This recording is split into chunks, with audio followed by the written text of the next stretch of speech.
Russia உக்ரைனுக்கு பிறகு இலங்கையினுடைய உள்நாட்டு பிரச்சனை ஒரு புரட்சியாக வெடித்தது. அதே நேரத்தில் கலவரமாக மாறினது. ஆளும் கட்சியில் சேர்ந்த ராஜபக்சேவை விரட்டி அடித்தது. அவங்களுக்கு ஆதரவாளர்களாக வந்தவங்களை 4 நாட்கள் வச்சு அடித்து விட்டது. இப்படி எல்லாமே ஒரு பெரிய திருப்புமுனையாக மாறியது. திடீர்னு பார்த்தா நாடாளுமன்றத்தை கூட்டிடலாம்ப்பா அப்படின்னு சொல்லி நாடாளுமன்றம் கூட போகிறது. அந்த மஹிந்த ராஜபக்சேன்னு ஒருத்தர் இருந்தார்ல, அவர் வருவாரா இல்லையா அப்படின்னு சொல்லி எல்லாருமே எதிர்பார்த்துருந்தாங்க. சிங்கம் மாதிரி வர வேண்டியவர் சும்மா சிறுத்தை மாதிரிலாம் வரல, அப்படியே கொஞ்சமாக செதஞ்ச நிலையில் யாருக்குமே தெரியாமல் வந்தார் அப்படிங்கிறது மட்டும் செய்தியாக வெளிவந்தது.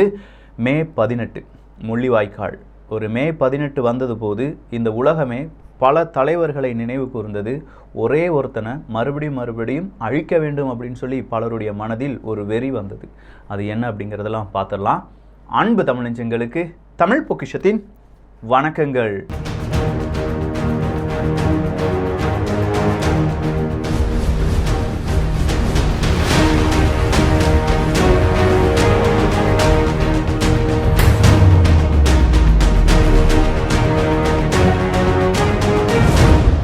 இங்கே நான் பல தலைவர்கள் அப்படின்னு சொன்னேன்.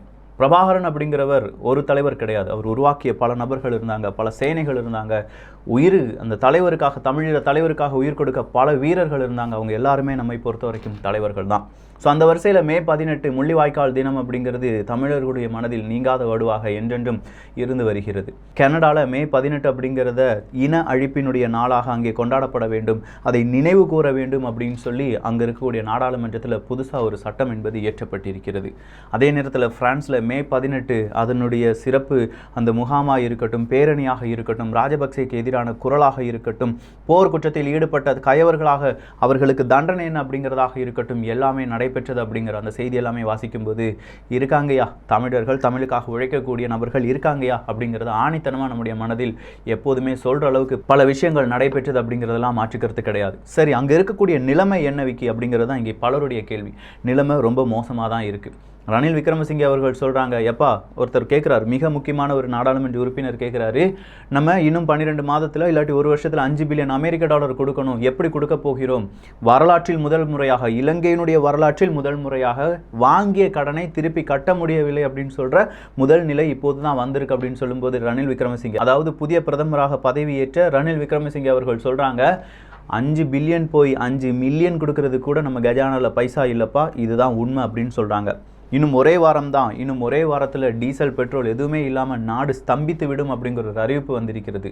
அதற்கு காரணமும் இருக்குது. அங்கே பெட்ரோல் டீசல் அப்படிங்கிறதுலாம் சாதாரண ஒரு விஷயம் கிடையாது. அதனுடைய தரம் என்ன, அந்த தரத்தில் என்னென்ன பிரச்சனைகள் இருக்குது, இதை தர கட்டுப்பாட்டு மையம் அப்படிங்கிறதுலாம் இருக்குது.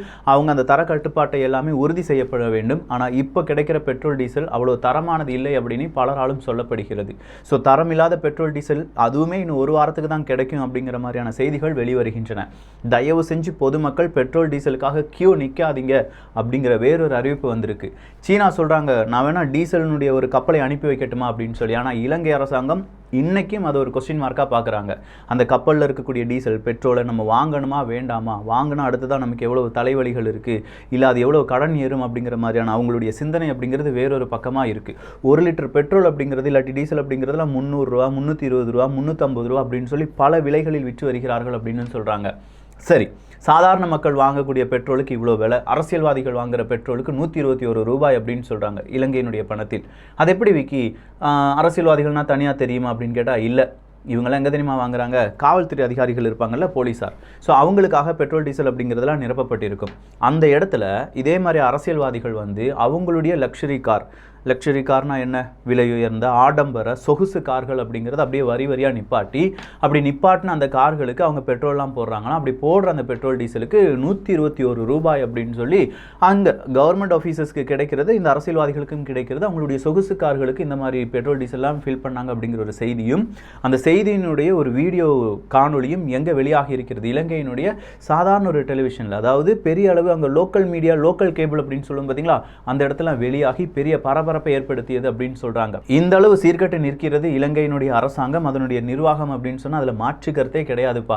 பல கப்பல்கள் தேக்க நிலையில் நங்கூரம் போட்டு கடல்ல நின்றுட்டு இருக்காங்க. எல்லாமே பெட்ரோல் டீசல் ஏத்திட்டு வந்த கப்பல். என்னப்பா அப்படின்னு கேட்டா, டாலர் கொடுக்கலப்பா, அதனால உள்ள கேத்தி விட முடியாது அப்படின்னு சொல்றாங்க. ஸோ இதுதான் இப்போதைய நிலைமை. அரசியல்வாதிகள் அவங்களுடைய அரசியல் பிழப்புக்காக அங்கிட்டு அங்கிட்டு தாவுறது இங்கிட்டு தாவுறது, இந்த கட்சி அந்த கட்சி அப்படின்னு சொல்லிட்டு இருந்தாலும் ரணில் விக்ரமசிங்கே அவர்கள் வந்த பிறகு ஓகே கொஞ்சமாக வெளிநாட்டினுடைய அந்த பிரதிநிதித்துவம், அவருடைய அங்கே இருக்கக்கூடிய கான்டாக்ட்ஸ், இதன் வழியாக இலங்கைக்கு நல்லது நடக்கும் அப்படின்னு சொல்லி எதிர்பார்த்த இந்த நேரத்தில் நிறைய நல்லது நடந்தாலும் நிறைய நெகட்டிவான செய்திகளும் வந்து கொண்டே இருக்கிறது. குறிப்பாக மஹிந்த ராஜபக்சே மற்றும் இந்த மாதிரி கோத்தபய ராஜபக்சே இருவருக்குமான அந்த விரிசல் அப்படிங்கிறது நாளுக்கு நாள் கொஞ்சம் கொஞ்சமாக பெருசாக இங்கே காண்பிக்கப்படுகிறது. உண்மையான விரிசல் கிடையாது, இங்கே காண்பிக்கப்படுகிறது. அரசியலில் எல்லாம் சகஜமப்பா, ஃபோன் இல்லாமல் பேசவும் முடியும், பேட்டரி இல்லாமல் மொபைல் ரீசார்ஜும் ஆகும். அந்த அளவுக்கு இலங்கையினுடைய அரசியலிலும் பலவிதமான சித்து விளையாட்டுகளும் அதே மாதிரி ஊமை குத்துகளும் அப்படிங்கிறது எல்லாமே செயல்முறைப்படுத்தப்படுகிறது. மக்கள் மட்டும் கொஞ்சம் விழிப்புடன் செயல்படுங்கள். இன்னைக்கு வரலாற்றில் முதல் முறையாக மே 18 இறந்து போன தமிழர்களுக்கு இறுதியஞ்சலி செலுத்தினார்கள் சிங்களவர்கள் அப்படிங்கிற ஒரு செய்தியை பார்க்கும்போது எப்படி இருந்தது தெரியுமா? கடைசியாக நீங்களே உண்மை உணர்ந்துட்டீங்களாப்பா, இனியாவது இந்த மஹிந்த ராஜபக்சேவுக்கு தண்டனை கிடைக்குமா அப்படிங்கிற ஒரு குரல் மட்டும் என்னுடைய மனதிலிருந்து ஒலித்தது. அடுத்ததா கோதுமை.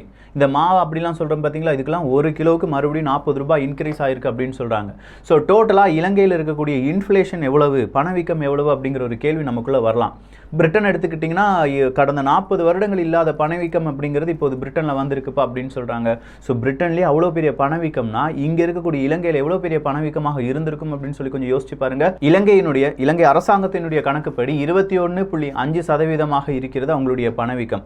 பிரிட்டனில் 9% உயர்ந்தது அப்படிங்கிறத பார்த்தோம். இங்கே 21.5% அப்படின்னு சொல்லும்போது ஒரு ஜான் ஹாப்கின்ஸ் அப்படிங்கிற மிக முக்கியமான யூனிவர்சிட்டியில் இருக்கக்கூடிய ஒரு ப்ரொஃபஸர், பொருளாதாரத்தினுடைய ஒரு ப்ரொஃபஸர் சொல்கிறாரு, கிடையாது நீங்கள் பொய் கணக்கு காணிச்சிட்டு இருக்கீங்கப்பா, 134% அப்படிங்கிறது தான் இங்கே இருக்கக்கூடிய பணவீக்கம். இந்த அளவுக்கு பணவீக்கம் வேறு எங்கேயுமே வரல, நீங்கள் கொஞ்சம் உண்மையான கணக்குகளை எடுத்து ஆராய்ந்து பார்த்தால் தெரியும் அப்படின்னு சொல்லி அவர் நிறைய ப்ரூஃப் அடுக்கி விடுறாரு. ஸோ இப்படி ஒரு பணவீக்கம் வந்தது என்பது ஒரு நாடு திவாலாகிவிட்டது அப்படிங்கிறது தான் பொருள். அந்த நாட்டை பாதுகாப்பதற்காக பல ஊடகங்களும் அதே மாதிரி அங்கே இருக்கக்கூடிய அரசியல்வாதிகளும் சேர்ந்து செய்யக்கூடிய நாடகத்தால் தான் இவ்வளோண்டு பணவீக்கம் என்பது காண்பிக்கப்படுகிறது. மக்கள் அங்கே அல்லோல் படுகிறார்கள் அப்படிங்கிற உண்மை வெளி உலகத்துக்கு தெரிய வேண்டும் அப்படின்னு சொல்றார் அந்த ப்ரொஃபசர். இது மட்டும் தானா? இலங்கை அப்படின்னு சொல்லும்போதே சுற்றுலாவுக்கு பிறகு தேயிலை தான். இந்த தேயிலை அப்படின்னு சொல்லும்போது அதை காய வைப்பதற்கும் அதை பொடியாக்குவதற்கும் நமக்கு என்ன தேவைன்னா விறகு அப்படிங்கிறது தேவை. 1 மீட்டர் விறகு அப்படிங்கிறது 2000 ரூபாயாக இருந்தது, இப்போது அது கிட்டத்தட்ட 4000 ரூபாயாக டபுளாக உயர்ந்திருக்கு அப்படின்னு சொல்றாங்க. நிறைய இடத்துல விறகுகளும் இல்லை அப்படின்னு சொல்றாங்க, விறகுகளை வாங்குவதற்கான பணமும் இல்லைன்னு சொல்றாங்க. இதனால தேயிலை உற்பத்தியும் பாதிக்கு பாதி குறைவதற்கான வாய்ப்புகள் இருக்கின்றன. சுற்றுலா அறவே இல்லை. பல நாடுகளும் அவங்களுடைய எச்சரிக்கை மணியை அடிச்சிட்டாங்க, யாரும் இலங்கைக்கு போகாதீங்க பாணி. இப்போ புதுசாக விறகு இல்லை அப்படின்னு சொல்கிறாங்க. அதனால் தேயிலையினுடைய உற்பத்தியும் குறைகிறது, தேயிலை வெளிநாடுகளுக்கு ஏற்றுமதியும் செய்ய முடியாது.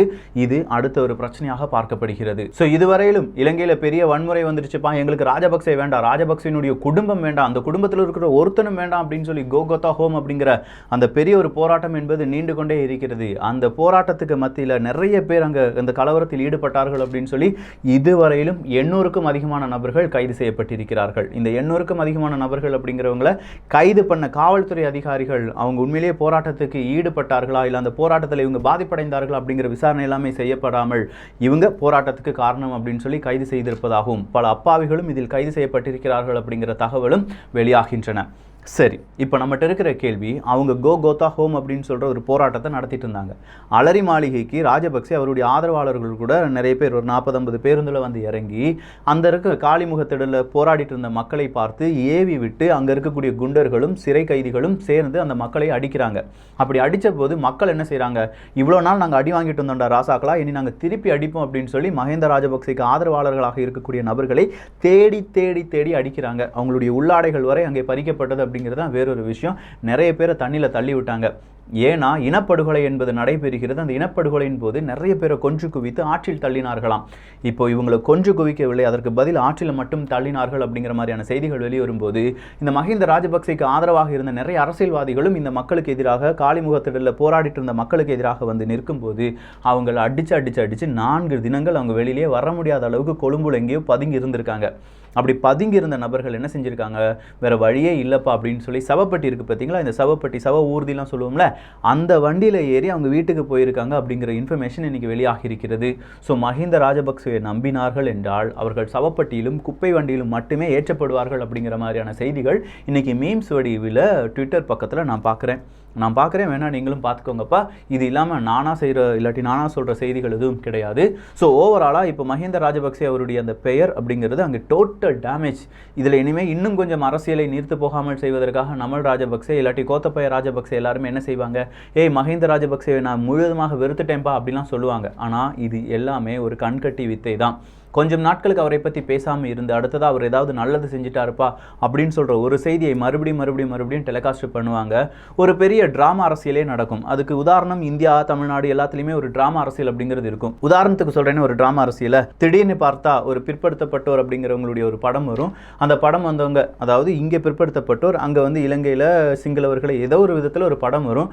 அந்த படத்தை பார்த்து இல்லாட்டி அந்த படத்தை பார்ப்பதற்காக அங்கே இருக்கக்கூடிய கொஞ்சம் மக்கள் போவாங்க. அவங்களுக்கு சீட்டு கிடைக்காது. உடனே அங்கே இருக்கக்கூடிய பிரதமர் வந்து நான் உனக்கு சீட்டு வாங்கி தரேன், நான் உன் வீட்டில் வந்து சாப்பிட வரேன் அப்படின்னு சொல்லி சாப்பிட வர்றது, அது உடனே லைவ் டெலிகாஸ்ட் பண்ணுறது. அப்படி சாப்பிட வர்றதுல வந்து ஃப்ரெஷ் தட்டு எல்லாமே இருக்கும். திடீர்னு பார்த்தா இன்னொரு இடத்துல வேறொரு சின்ன பையன் யாராவது இன்டர்வியூ கொடுத்துட்டு இருப்பாங்க. அந்த இன்டர்வியூ வைரலாக்கப்படும். ஆனால் இது எல்லாமே ஒரு கட்டத்தில் செட்டப்பாக இருக்கும். எப்படின்னா அந்த பையனை இவங்களாம் செட்டப் பண்ணியிருக்கலாம், இல்லாட்டி வேறு ஏதாவது ஒரு விஷயம் வந்திருக்கலாம். ஸோ அந்த பையனை பார்த்து பிரதமரோ இல்லாட்டி அங்கே இருக்கக்கூடிய பிரசிடெண்ட்டோ யாராக வேணாலும் வந்து பெரிய வாழ்த்துக்கள் எல்லாமே சொல்லலாம். சைக்கிளில் போவாங்க. அதெல்லாம் ஆல்ரெடி நடந்திருக்கு. நமல் ராஜபக்சே, மஹிந்த ராஜபக்சே எல்லாமே சைக்கிளில் போய் அன்றாடம் அங்கே இருக்கக்கூடிய மக்களுடைய குறைகளை கேட்டறிந்தார்கள். தெருவோரமாக இருக்கக்கூடிய அந்த ஒரு கடையில் டீ அருந்தினார்கள், பணம் கொடுத்தார்கள். ஏன்னா டீ குடிச்சாங்க, பணம் கொடுக்கணும், அதை பணம் கொடுத்தார்கள் அப்படின்னு வேற செய்தி அறிக்கை எல்லாம் போடுவாங்க. இப்படிலாம் கொஞ்சம் இந்த மாதிரி பொலிட்டிக்ஸ், அதாவது இதெல்லாம் என்ன சொல்லுவாங்கன்னா கார்ப்பரேட் பொலிட்டிக்ஸ் அப்படின்னு சொல்லுவாங்க.